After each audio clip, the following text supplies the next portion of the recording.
at good vibes. At kahit nagbago ang panahon, mula sa Betamax, VHS, hanggang sa TikTok, hindi siya nawala. Siya ang tunay na proof na true comedy is forever young. Pero higit pa sa spotlight at camera, may isang role na mas mabigat pero mas makabuluhan. Ang kanyang pagiging katuwang sa kanyang asawang may sakit na tila ba rom-com na naging real life. Mas may hugot, mas may puso. Kaya mga beshi, Gen Z, Millennial at Boomers alike, sama-sama nating i-celebrate ang isang tunay na haligi ng showbiz at haligi ng pamilya. Walang iba kundi si Miss Nova Villa. Ako si Julius Babaw, asawa, ama, anak, kaibigan, kakwentuhan. Sa bawat aspeto ng buhay ko, may iba't iba yung kwento. Ikaw ba? Anong kwento ng buhay mo?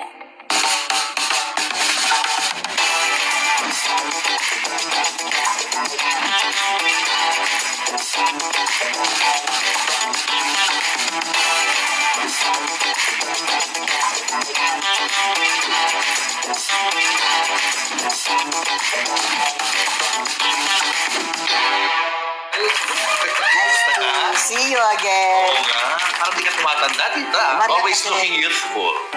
Because I'm a masayahin person. Oo nga. Oo nga. Ay, ikaw sobrang tagal mo na sa industry. I mean, like, 1960, 60s, no? 61 ka ba? 65, 66. Doon, nagsimula ka, no? Yeah. Wow. Ano, 15. 15 years old. Kamusta ang buhay niyo noon? My mother's teacher, daddy ko is an employee sa GSIS. Tapos ako, kapitbahay namin sila Chichay sa Sampaloc. Chichay na actress? Yes. Wow. Kapitbahay ko. Icon yun. So, kalaro ko yung anak. Tapos one time, sabi niya, no, bali ka, samahan mo ako.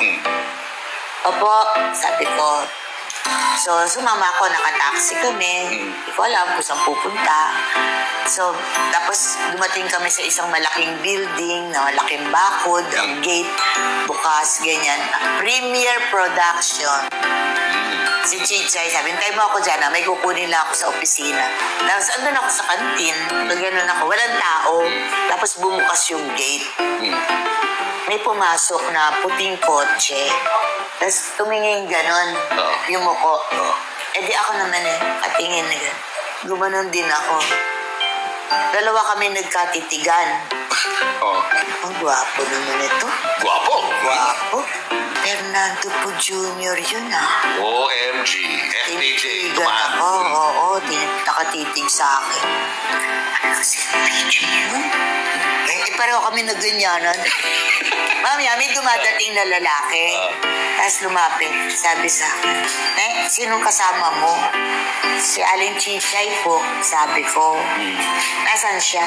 Hindi ko po alam, pumunta po doon. Sabi ko. Nung bumalik, kasama ni si Chichay. Nanap. Yung pala, siya ang production manager ng FPJ Production. So sabi niya na, Lita, yan ang Chichay. Gusto mo pa mag-artista, ha? Sabi ko naman, opo, talagang gusto ko. Uma-acting nga ako sa bahay. Sumagot sa ako. comics. Sagot agad, Sabi niya, may ginagawa kaming pelikula. Naghahanap kami ng kaedad mo. Yung pala nasa dyaryo. Naghahanap ng 15 years old. Oo. Na leading lady ni FPJ. Wow! So, wala pa silang nakukuha. Okay, tapos? Tapos, sabi gano'n, naghanap kami leading lady ng Daniel Barion. Ngayon sabi gano'n, gusto mo ba mag-artista? Magsushooting na. Kailan po? Bukas. Sabi gano'n. Hindi niyo muna ba ako screen test? Alam ko yun. Galing screen test. Alam din niyo ba ako screen test? Hindi na. Sabi gano'n. Ayos na. Grabe. Bukas. Sabi gano'n. Nung natapos na yung movie na yun, happy sa FPJ? Happy. Sign contract agad ako. Wow. 3 years Exclusive contract. under FPJ. So, 5 movies a year. So, dyan ko unang naging leading man si Dolphy. Kasi my second movie, produced by Dilanor. Si FPJ kasi, merong FPJ Production, Dilanor Ronald. That's his real name. Diyan ko ginawa naman yung Mahiwagang Daigdig ng Fantasia with Dolphy. Yun na. Kaming dalawa na yon. My second movie under FPJ. Grabe ka. First mo, FPJ. Second mo, Dolphy. Ano Dolphy. ba? Ano mo naman? Na Swerte mo naman. costume. Oo, totoo. Hanggang sa, sige, tuloy-tuloy. Diyan na ako nag-debut sa FPJ. Baka kasi mayroong hindi pa nakakaalam at ang alam nila, naging kayo ni FPJ at may anak ka raw kay FPJ. Wala akong anak kay FPJ. Bakit kumalat Hindi yun? mo pwedeng i-deny ang anak. Bakit ba kumalat yung chismis na yun? Ewan ko sa kanila. Sabi ko, ano ba to? Nakakabuti ba sa karir ko to? Sige nga, ride on na Hindi nga mo tayo. yata kasi sinasagot ng head. Because ayoko ng cheese. Tinatanong siya, pero hindi mo sinasagot head. Kaya nag-iisip tuloy yung iba, baka totoo. Parang type ko rin, no? Oh. Si cheese ng FPJ. Sige, bahala kayo. Parang ginamit mo rin. No. Wala. I am very close sa pamilya ng ni FPJ, mga po. I'm very close to them. Yung kanyang ate, lahat magkakapatid. Ganyan. At saka, plus, pinakasalan Susan Roses, di ba? Right. Oh, we're very close also. So, you know, showbiz. Yes. At dyan na nga nagsimula si Nova Villa bilang movie comedian. Certified scene stealer na. Queen of punchlines pa. Pero syempre, hindi lang pelikula ang nagpapatunay ng kanyang galing. Bago pa nauso ang mga hashtags, fan wars at stan culture, sila na ang tinuturing na OG love team sa TV. Ang tambalang nag-ukit ng kakaibang chemistry at saya. Nova at Freddie Webb o hashtag Novadi. How was it like working with Freddie Webb? Sinira ko yung pagka-edukado. Ikaw pala nag-training sa kanya. Sa pagbabalik ng Julius Babaw Unplugged. Pasikat ng immortal na linya na Ligo Tayo, sila yun. OG TV Love Team na nagpakilig at nagpatawa sa ating lahat noong dekada 80. Sumikat ka talaga na husto sa sa consciousness ng mga tao sa TV. Anong mong TV show? Kami ni Freddie Webb. Ayun na yun? You were 21 years old nung ginawa niyo? 24, 25. 24 ka lang noon nung Chicks to Oo, Chicks? bata pa ako nun. Tapos si Freddy, sikat siya noon, na basketball player. Oo, basketball. Pero dyan na siya sumikat. Parang heartthrob pa siya noon, sa mga kababaihan noon. Oo, maraming may crush. Maraming may crush. So, pinagtambal kayo ngayon. Paano yun? Tumakbo ang Chicks to Chicks ng 23, 25 years. Pinalad kaming makapanayam ang ka-love team ni Tita Nova na si Mr. Freddie Webb. At ito ang nakatutuang kwento ng kanilang first meeting ni Nova Villa. Pasok na siya din. Ganito ang magiging storya natin, ha? O, ikaw, Freddy, ha? Ito ang magiging asawa mo, ha? Nakaganon dito. Tita Dobs. Sino ba yun? Okay. Anyway. So, nung sinabi sa'yo na kayong dalawa mag-asawa. Medyo dinapitan ko siya after. Direct. Ano yun? Sabi, direct. Baka hindi kami bagay niyan. Sabi niya, bakit? Kasi maliit siya, matangkad ako. Sa mataba siya, payat ako. Di ba? Hindi kami bagay. Kaya nga eh. Galing talaga ni Ate. Galing. Sabi niya, mangyayari yan, ano? Kaya na. Tapos yun, ito na. Ano ba? Dadating na si Ading. No? Mag-shoot na kami. Diyan magaling si Nova.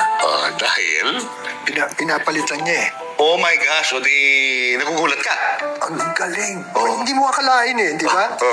You know, she was the one that invented that shower. Ligo.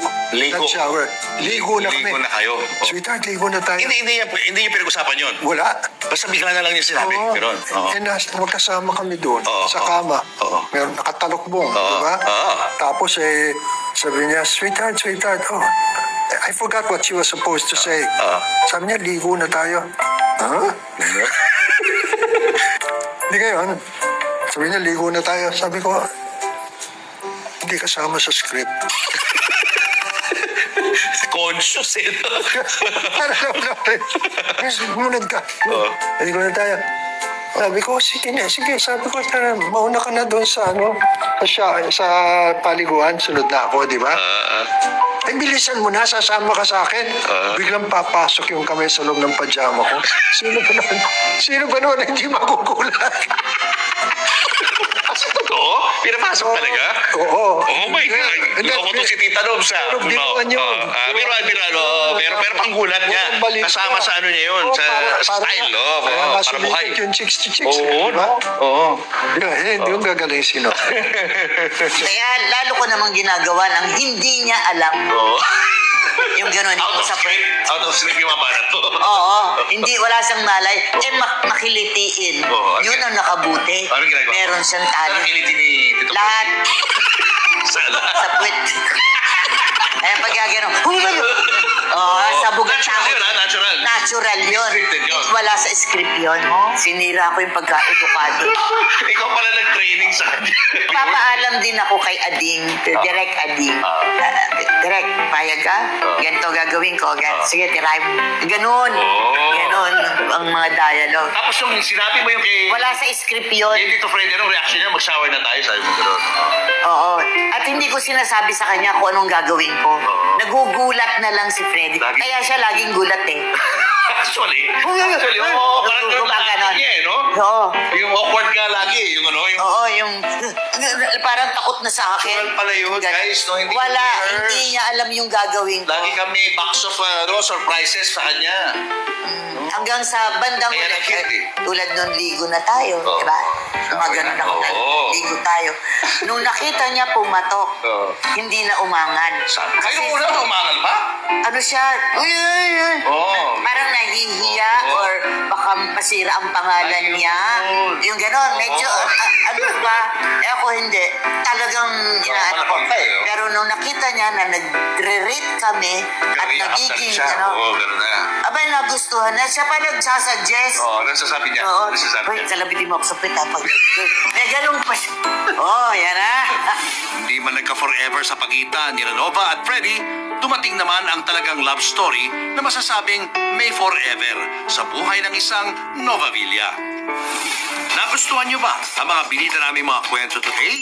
Para sa mas kompletong watching experience, bisitahin niyo ang aming mga YouTube channel, Julius Babaw Unplugged at Christine Babaw's channel.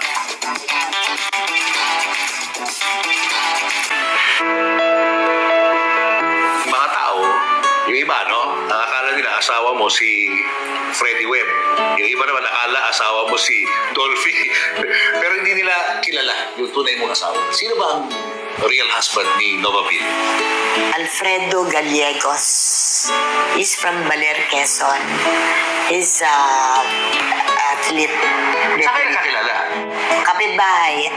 Yung ina-apartment natin, inuupahan ko, tapat bahay nila. Oo, paano naligaw kayo? Nakikita niya ako. Paano sa tayo Dadating. napandiligaw? Oo.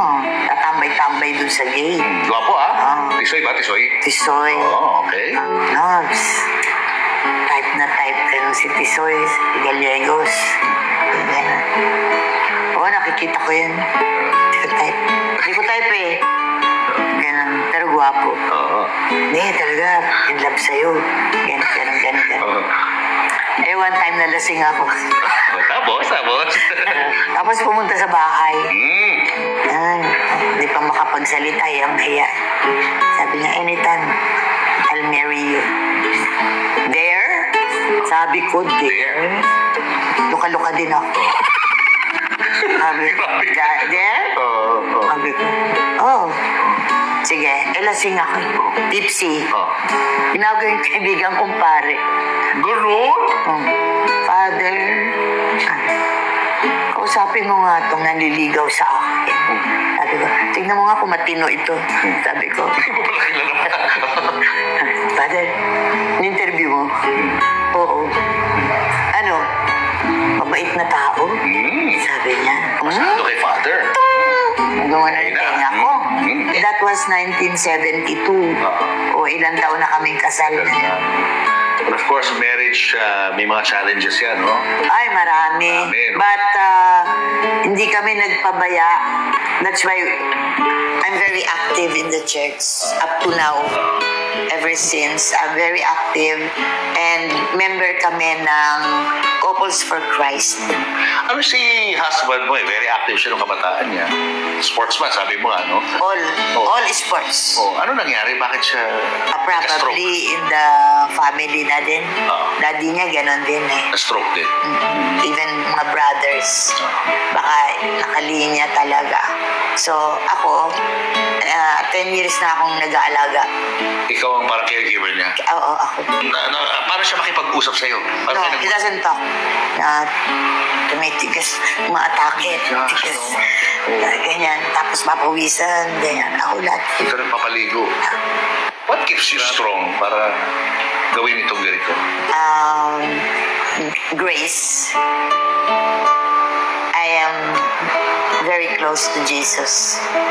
Ang buhay ko kay Jesus.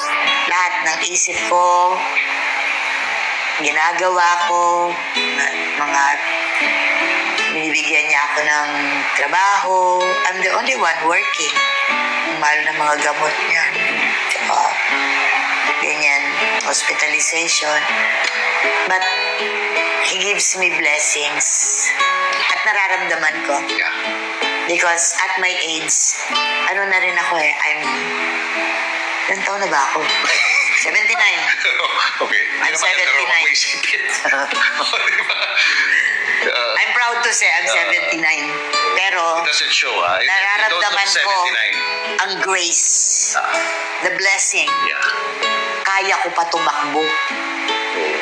Kaya ko pang maglampaso. Grabe. Yan, kaya ko Kailangan mo pa. gawin yan. Dapat gawin mo lagi yan. I get my strength From Him. from Him. And you're not afraid na, di ba, what if, kunyari, di ba masabi ang buhay, di ba? Nakahanda ako. Paano siya? Nakahanda ako. Handa ka sa ganon? Mm-mm. How? Nakahanda ako.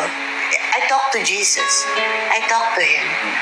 Lord, if anything happens, Lord, I know. Tanggapin itong matindi. Tutulo talaga luha ko dyan. Ano yan? Kung ano man ang mga kasalanang nagawa niya in the past,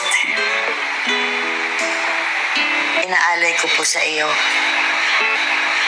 na ito ay ang lahat ng mga paghihirap niya ngayon ay maging kabayaran yung mga pasakit niya, yung mga sakit na naway tanggapin mo po bilang kabayaran ang kanyang paghihirap. Pero patatagin mo po ang kanyang kaluluwa. And that's my prayer too, to myself. Hindi, nobody's perfect. No? Lahat tayo nakakagawa ng mali, kasalanan. And that's what I say also to Jesus, no? Na, Lord, ito, yung dadalawang oras tulog ko, na minamasahe kong ganun kasi naninigas, ganyan. Ang pawis, grabe. Ipapalitan mo siya ng shirt sa 5'10" and a half na tao, ganyan. Na ganyan. Itong liit kong to, nagagawa ko. Sabi ng buto ko sa likod, gumaganyan yung spinal ko. Lord, help me. Sabi kong gano'n. I have faith. Yeah. Tita, meron kang plaque na galing sa Vatican kay Pope Francis. Wow, hindi lahat ng tao nabibigyan ng ganitong klaseng parangal. Binibigay ito sa mga extraordinary na mga taong katulad mo. Na hindi talaga mga pare, hindi talaga mayayaman tao, kundi mga simpleng tao na may ginagawa para sa simbang Katolika. Kahit ako nagulat ako na you are nominated sa PayPal, you are a PayPal awardee. Sabi niya ganun. Ha? Kasi this is the highest parang degree of what do you call? Mag-recognize sa'yo. Sa iyong mga ginagawa. Sa iyong mga ginagawa sa pananampalataya. Ganon. So, I receive. So, I can go to Rome anytime. I can go directly to the Pope. Meron akong badge. Mula nag-umpisa ako na bilang isang artista, nagmahal ako. Yan ang ipinundar ko sa buhay ko, ang magmahal. Magmahal ng kapwa. even the poorest of the poor. Hindi ako malaking artista. Hindi ako yung kumikita ng milyon-milyon. But I receive blessings. May pambili akong gamot ng asawa ko. May pambayad ako na tumutulong sa akin para paliguan si kuya. May pambayad ako sa mga gamot. I receive blessings. Why? Because the love of Jesus is in my heart. I love Jesus. And that's why, if you love Jesus, you accept Him, naku, 100-fold ang blessings na dadating sa iyo. But be sure, be nice. Be nice and be loving to people. What a beautiful message, no? What an inspiring interview. Thank you so much for inspiration, tita. Mas lalo ka namin ngayong minahal dahil sa mga pinitawag. Matagal na kitang mahal. Ay, mas lalo nga eh. Matagal ko nang mahal Mas ang lalo ka asawa namin, ko. mga viewers natin, mas lalo ka ngayong mamahalin dahil sa mga ikinikwento mo sa kanila at sa yung strength ng faith mo kay Lord. So thank you. Thank you so much for sharing your story with us. Mula sa kanyang unang hakbang bilang isang bagitong movie star hanggang sa pag-angat niya bilang isang TV comedian na nagbigay ng walang humpay na tawa at aliw sa bawat tahanan. Pinakita ni Nova Villa ng talento kapag sinabayan ng puso ay walang hanggan at lampas sa entablado at kamera. Naroon ang mas makabuluhang papel, ang pagiging tapat at mapagmahal na asawa. Buong pusong nag-aalaga sa kanyang kabiyak sa panahon ng karamdaman.